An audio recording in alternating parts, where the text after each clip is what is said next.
నమస్తే. Welcome to our channel. నేను సిరి. ఇప్పుడైతే జగన్మోహన్ రెడ్డి గారి ప్రభుత్వం ఉన్నప్పుడు అక్కడ జరిగిన భూ కబ్జాల గురించి, భూ ఆక్రమణల గురించయితే లోకేష్ గారైతే నిలదీయడం జరిగింది. అంటే చాలా వరకి అక్కడ ఈ 5 సంవత్సరాలలో ఎన్నో రకాల అక్రమాలు, దాడులు, దాష్టికాలయితే జరిగినాయి. దాని గురించి ఈరోజు మనకి తెలియజేయడానికి మనతో పాటు ఉన్నారు ప్రముఖ సీనియర్ జర్నలిస్ట్ ఎంకే రావు గారు. నమస్కారం సార్. నమస్తే. ఇప్పుడు చెప్పండి. చూస్తున్నట్టయితే గత 5 సంవత్సరాలు ఏదైతే ఉందో జగన్మోహన్ రెడ్డి గారి ప్రభుత్వంలో ఉన్నప్పుడు ఎన్నో ఆహ్, భూ భూ కబ్జాలకి పాల్పడ్డారు. భూ ఆక్రమణలు చేశారు. దాష్టికాలు, దౌర్జన్యాలు ఇలా ఎన్నో చేశారు. మరి వీటన్నిటికి ఇప్పుడు మరి ఎవరెవరైతే ఈ భూ కబ్జాలు చేశారో వాళ్ళ పైన తగిన చర్యలు తీసుకునే అవకాశం ఉందా? లేదా? గడిచినటువంటి 5 సంవత్సరాల్లో జగన్మోహన్ రెడ్డి గారు, అదేవిధంగా వైసీపీ పెద్దలు చేసినటువంటి విమర్శలు గానివ్వండి, ఆరోపణలు గాని ఏమిటి, రాజధాని పేరుతోటి అమరావతి రాజధాని ప్రాంతంలో పెద్ద ఎత్తున భూముల్ని అక్రమంగా ఆక్రమించారు. లేదా అసైన్ ల్యాండ్స్ ని అక్రమంగా కొనుగోలు చేశారు. బలవంతం చేసి కొనుగోలు చేశారు అని చెప్పేసి పెద్ద ఎత్తున దాని మీద హడావుడి చేశారు. కోర్టులకు వెళ్లారు. అన్ని కూడా ఇన్సైడర్ ట్రేడింగ్ జరిపారు. అది ఇదని అనేకమైనటువంటి విమర్శలు చేశారు. కానీ రైట్. గడిచినటువంటి 5 సంవత్సరాల్లో ఆ విధమైనటువంటి నిర్ధారణలు గాని, ఒక నాయకుడు ఫలానా నాయకుడు ఈ విధంగా అక్రమంగా భూమి సాధించాడని ఎక్కడ ఆ ప్రభుత్వం గాని, వాళ్ళెవరు కూడా నిరూపించలేకపోయారు. కానీ వాళ్ళ హయాంలో జరిగినటువంటి భూ అక్రమాలు, భూ కబ్జాలు అనేటువంటివి ఇప్పుడు బయటకొస్తున్నాయి. హ్మ్. ఉదాహరణకి సీతానగరంలో ఉన్నటువంటి ప్రభుత్వ భూమి, ఇరిగేషన్ శాఖకు చెందినటువంటి భూమి 2 ఎకరాలని వాళ్ళు లీజ్ పేరుతోటి తీసుకున్నారు. నెలకి అది సంవత్సరానికంతా రూ. 1000 చొప్పున లీజ్ పేరుతో తీసుకున్నారు. సరే, అది ఎవరైనా లీజు అంటే రూపాయి కూడా లీజ్ ఇచ్చేటువంటి ఉదంతాలు కూడా ఉన్నాయి గనుక అది వేరు. కానీ అక్కడ జరిగింది ఏంటి? ఇప్పుడు వెలువడినటువంటి సమాచారం లేదా హైకోర్టులో వీళ్ళు ఇచ్చినటువంటి పత్రాలు ఏమిటంటే, అక్కడ కడుతున్నటువంటి వైసీపీ కేంద్ర కార్యాలయానికి సంబంధించి అవును. ఎక్కడ పర్మిషన్ గాని, లేకపోతే ఇతర అనుమతులు గాని ఏమీ లేవు. హ్మ్. అడ్డగోలుగా మొత్తం కట్టేస్తున్నారనేటువంటిది స్పష్టమైంది. అందుకనే వాళ్ళు హైకోర్ట్‌కి వెళ్ళినా గాని, ఇదిగో మా దగ్గర ఈ పర్మిషన్ ఉంది. పలానా తేదీన మేము పర్మిషన్ తెచ్చుకున్నాము ఇక్కడ బిల్డింగ్ కట్టుకోవడానికి అని వాళ్ళేమి సమర్పించలేకపోయారు. అందుకనే హైకోర్ట్ కూడా యాస్ పర్ రూల్స్, నిబంధనల ప్రకారం వ్యవహరించండి అని చెప్పింది. అంటే హ్మ్. ఏమిటి నిబంధనల ప్రకారం వ్యవహరించండి అంటే, దాని అర్థం స్టే ఇచ్చినట్టు కాదు గదా! ఒకవేళ కూల్చివేతలు గాని, లేకపోతే దాన్ని స్వాధీనం చేసుకోవడానికి గాని ప్రభుత్వం గనక పూనుకున్నట్లయితే, మీరు నిలిపివేయాలనేటువంటి స్టే ఆర్డర్ హైకోర్టు నుంచి రాలేదు. హ్మ్. నిబంధనల ప్రకారం వ్యవహరించాలని చెప్పింది గనక, నిబంధనలకు అనుగుణంగా తామిచ్చినటువంటి నోటీసులకి వాళ్ళు స్పందించలేదు గనక, ఆ పార్టీ వాళ్ళు, అది అక్రమ కట్టడం గనక మేము దాన్ని కూల్చేసామని చెప్పేసి ఇవాళ అధికారులు చెప్తున్నారు. అదే రైట్. కాదు, విశాఖపట్నంలో గానివ్వండి, అదే విధంగా కర్నూలులో గాని, లేదా ఇంకా అనేక చోట్ల ఈ విధంగా నామమాత్రపు లీజ్ తోటి అధికారం ఉంది గదా అని చెప్పేసి మంత్రివర్గంలో తీర్మానాలు చేసి మొత్తం అనేక విలువైనటువంటి భూముల్ని ఆక్రమించారు అనేటువంటి ఆరోపణలు కూడా గతంలో వెలువడ్డాయి. ఇప్పుడు హ్మ్. కూడా అటువంటివి వస్తున్నాయి. అందుకని రైట్. నా అభిప్రాయం ఏంటంటే, ఉమ్మడి రాష్ట్రంలో కానివ్వండి, లేదా గడిచినటువంటి 10 సంవత్సరాల్లో కానీ, అధికారంలో ఉన్నటువంటి పార్టీలు, తెలుగుదేశం అది 5 ఏళ్లు అధికారంలో ఉంది. వైసీపీ 5 ఏళ్లు అధికారంలో ఉంది. ఆ సందర్భంగా వివిధ పార్టీలకి కేటాయించినటువంటి స్థలాలేంటి? అవి ఎక్కడున్నాయి? ఏ ప్రాతిపదికన ఇచ్చారు? అనేటువంటి దాని మీద ఒక శ్వేతపత్రాన్ని చంద్రబాబు నాయుడు సర్కారు ప్రకటిస్తే, సోషల్ మీడియాలోను లేదా పార్టీలు మధ్య నడుస్తున్నటువంటి వాద ప్రతివాదాలకి తెరబడుతుంది. అందుకని తక్షణమే మిగతా అంశాల మీద ఎట్లాగైతే శ్వేతపత్రాలు రిలీజ్ చేస్తున్నామని చెప్తున్నారో, ఇప్పుడు వైసీపీ కార్యాలయానికి సంబంధించినటువంటి వివాదం తెర మీదకి వచ్చింది గనుక, ఇలాంటి భూములు తీసుకున్నటువంటి పార్టీలేవి? వాళ్ళకి ఎంత ఇచ్చారు? ఇప్పుడున్నటువంటి పరిస్థితి ఏమిటి అక్కడ? అనేటువంటి హ్మ్. అంశాలను కూడా ఒక శ్వేతపత్రం ద్వారా ప్రకటించాలనేది నా డిమాండ్. రైట్. అనేది ఇప్పుడు ఏదైతే భూ అక్రమాలు అన్నారు దీనికి సంబంధించి సార్ చాలా వరకి ఆ నేతలు ఒక్కొక్కరుగా వాళ్ళకి నచ్చినట్టు ఎక్కడ ఏ ప్లాట్ నచ్చితే, ఏ ల్యాండ్ నచ్చితే దాన్ని కబ్జా చేయడం, వాళ్ళకి సంబంధించిన బోర్డులు పెట్టేయడం ఇవన్నీ జరిగినాయి. మనం చూస్తున్నట్టయితే పోలింగ్ జరిగిన నెక్స్ట్ రోజు నుంచెల్లి పోలీస్ స్టేషన్‌లో ఆ సొంత యజమానులు ఎవరైతే ఉన్నారో వాళ్ళ మీద కంప్లెయింట్లు ఇవ్వడం, వాళ్ళ భూములని మళ్ళీ సొంత యజమానులు ఎవరైతే ఉన్నారో వాళ్ళు తీసుకోవడం జరిగింది. మరి ఇది ఎవరైతే కబ్జా చేశారో వాళ్ళ మీద ఎవరైతే పాత మంత్రులే గావచ్చు, ఎమ్మెల్యేలు, మాజీ మంత్రులే గావచ్చు, వాళ్ళ మీద యాక్షన్స్ తీసుకునే అవకాశం ఉందంటారా? డెఫినెట్ గా తీసుకోవాలి. ఎందుకు హ్మ్. అంటే గతంలో మనం చూసాం. జగన్మోహన్ రెడ్డి గారు అధికారానికి వచ్చినటువంటి వెంటనే హ్మ్.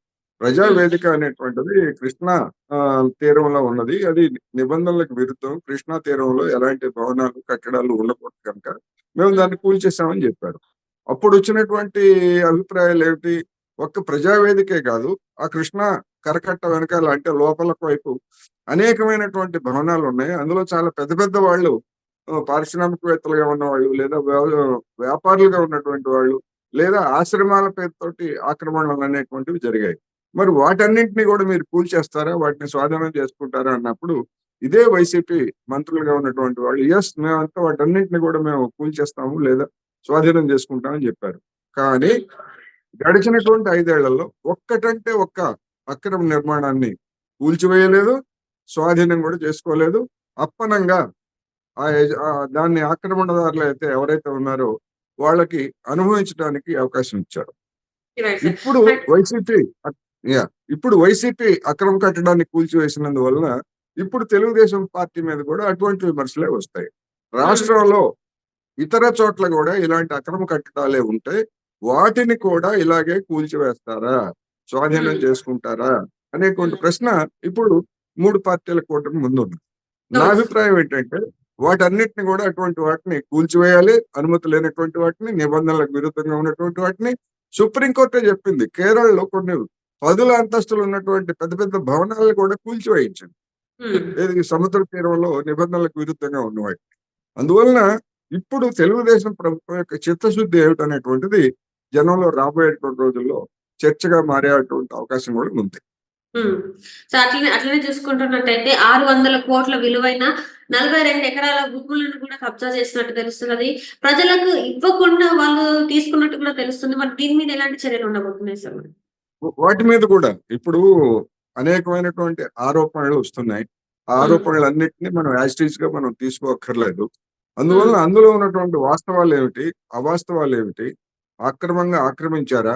లేదా హ్మ్. 10 సెంట్ల స్థలం చట్టపరంగా తీసుకొని 100 సెంట్ల స్థలాన్ని కబ్జా చేశారా? చుట్టుపక్కల ఉన్నటువంటి స్థలాన్ని? లేకపోతే ఏం చేశారు? ఏం కట్టడాలు కట్టారనేటువంటిది ప్రభుత్వ శాఖలు వాటిని నిర్ధారించాలి. హ్మ్. నిర్ధారించినప్పుడే వాటి ప్రాతిపదికగానే మనం విమర్శలు చేయాలి. అలా గాకుండా సోషల్ మీడియాలో వచ్చేటువంటి అభూత కల్పనలు లేకపోతే విపరీతాలని వాటిని బట్టి మనం నిర్ధారణలకి రాకూడదు. హ్మ్. తప్పు ఎవరు చేసినా, ఆక్రమణలకి ఎవరు పాల్పడినా, నిబంధనలను ఎవరు ఉల్లంఘించినా హ్మ్. వాళ్ళందరి మీద ఉక్కుపాదం మోపి ప్రభుత్వ ఆస్తులంటే ప్రజల ఆస్తులు, మన ఆస్తులవి. వాటన్నిటిని గూడా కాపాడాలి అని రైట్. స్పష్టంగా చెప్తుంది.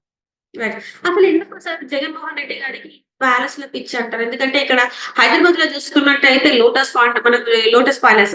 అక్కడ బెంగుళూరులో ఇప్పుడు వైజాగ్‌లో చూసుకుంటే రిషికొండ ప్యాలెస్. ఈ ప్యాలెస్‌ల పిచ్చని దానికోసం ప్రజల ధనాన్ని ఖర్చు చేసి తను అంత విలాసవంతమైన బంగళాలు కట్టుకోవడం వెనకాల అసలు ఎలాంటి ఉద్దేశ్యం ఉంది? అంటే తన డబ్బు ఖర్చు కావద్దనా?